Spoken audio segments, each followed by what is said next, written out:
जिंदगी कितना छोटा सा शब्द है ना ये, जिंदगी।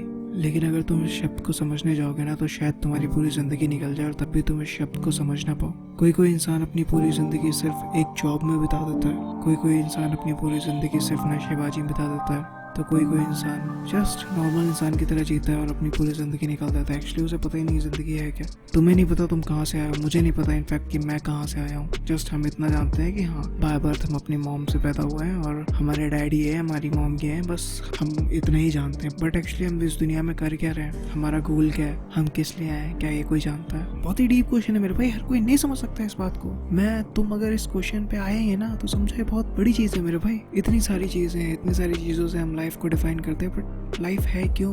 कहते हैं ये यूनिवर्स ऐसा है कि अगर ये चाहे तो ये हमारी पलक झपकने से पहले ही डिस्ट्रॉय हो सकता है पूरी तरीके से। ये ब्लैक होल का कॉन्सेप्ट, एक छोटा सा बच्चा पढ़ाई करता है, सोचता है वो लाइफ में अच्छे पैसे कमाएगा, एक अच्छी जॉब होगी, अच्छी सैलरी होगी, अच्छी वाइफ होगी। उस छोटे बच्चे के लिए सिर्फ उतनी ही जिंदगी होती है फ्यूचर की। फिर एक बड़ा बच्चा होता है जो जॉब कर रहा होता है, उस जॉब वाले के लिए जिंदगी होती है प्रमोशन लेना। फिर वो थोड़ा और बड़ा होता है, उसकी मैरिज आती है, फिर उसके लिए जिंदगी होती है अपने बच्चों के लिए अपनी लाइफ को कुर्बान कर देना, जस्ट खूब मेहनत करना और उनकी लाइफ को आगे बढ़ाते रहना। फिर उनका एक बच्चा होता है और फिर यही लूप कंटिन्यूस चलता रहता है। हम तुम इसी दुनिया में ऐसे फंसे रहते हैं, बट क्यों फंसे हैं हम इस दुनिया में? ये क्वेश्चन जब लाइफ में आते हैं ना, अच्छे जो फिलोसोफर है ना, अच्छे जो मोटिवेशनल स्पीकर, सबकी वाट लग जाती है। कोई डिफाइन नहीं कर सकता एक्चुअली ये चीजें हैं क्या, क्यों होती है ये सारी चीजें और किस लिए हैं। मेन चीज तो ये है कि किस लिए हैं ये सारी चीजें, क्या जरूरत क्या है हमें इन सारी चीजों की। बट ये चीजें हमारी लाइफ में चलती क्यों चलती है मेरे भाई? हम मोटिवेट होते हैं किसी चीज को लेके आगे बढ़ने के लिए, हम चलते रहते हैं उस चीज को और हम पा लेते हैं एंड में वो चीज। बट लास्ट में क्या होता है, हमारी लाइफ एंड, हम एंड।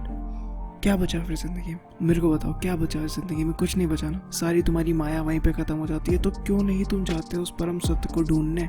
ढूंढो तुम्हारा जो सूक्ष्म शरीर है, जो तुम्हारी आत्मा है, तुम्हारी जो सोल है, उसको पहचानो, क्योंकि वो चीज है जो कभी खत्म नहीं होती है। उसका ना जन्म है ना उसकी मृत्यु है, ना उसमें कोई इंद्रियां है, वो प्योर है। उस प्योरिटी को ढूंढो। हम अपनी लाइफ में पता नहीं कितने सारे गलत काम कर देते हैं और फिर हम उन गलत कामों की वजह से कितना लाइफ में परेशान होते हैं। कभी किसी ने सोचा है? सोच के देखो मेरे भाई, जिंदगी जितनी आसान दिखती है उतनी आसान एक्चुअली है नहीं। तो इसे वेस्ट मत करो किसी और के लिए। जस्ट कोशिश करो उस परम सत्य को जानने की, कोशिश करो उस ट्रुथ को जानने की जो सबसे हाइड है। मुश्किल होता है ये सारी चीजें जानना, मुश्किल होता है ये सारी चीजों को महसूस करना, क्योंकि हम वैसे बने ही नहीं है ना।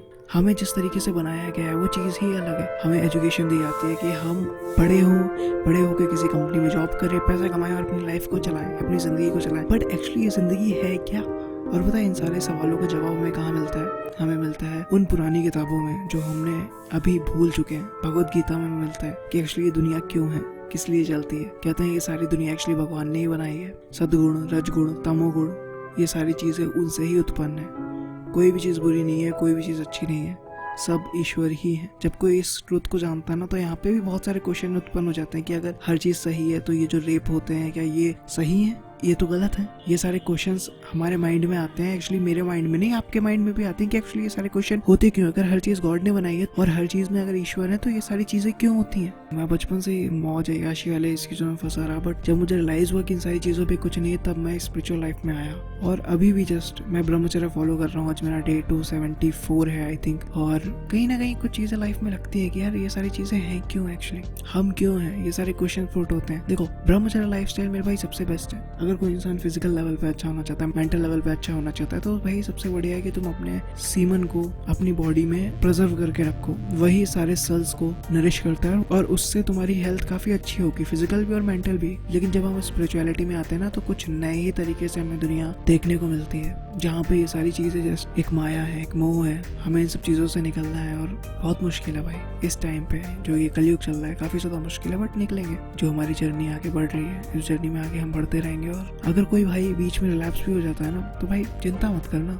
गलतियां इंसान से ही होती हैं। तुम भी इंसान हो, मैं भी एक इंसान हूँ। हो गई गलती तो हो गई, कोई बात नहीं, आगे बढ़ो। लाइफ में गलतियां होती हैं, इंसानों से होती हैं, बट उस गलती को लेके बैठ मत जाओ। लाइफ में आगे बढ़ते रहो। गिल्ट होना किसी चीज के लिए स्वाभाविक है, बट उस गिल्ट को लेके एक जगह पे बैठ जाना इज नॉट करेक्ट। बहुत सारे ऐसे लोग होते हैं जो ब्रह्मचर्य लाइफस्टाइल स्टार्ट तो कर देते हैं, बट कुछ ही दिनों बाद जब उनका रिलैप्स हो जाता है फिर वो बहुत ज्यादा परेशान हो जाते हैं कि भाई ऐसा क्यों हो गया। देखो मेरे भाई, इतना आसान नहीं है कि तुम एक बार में वो सारी चीज छोड़ दोगे, टाइम लगता है, उस चीज को टाइम दो और बस मन में ही चीज रखो कि यार हो गया तो हो गया, बट अब दोबारा नहीं करना है, समझे। जिंदगी को जीना सीखो, जिंदगी से हारो नहीं, आगे बढ़ते जाओ और पीछे मुड़ के मत देखना, अपनी पुरानी लाइफ में मत जाना, आने वाली जिंदगी बहुत ही अच्छी है।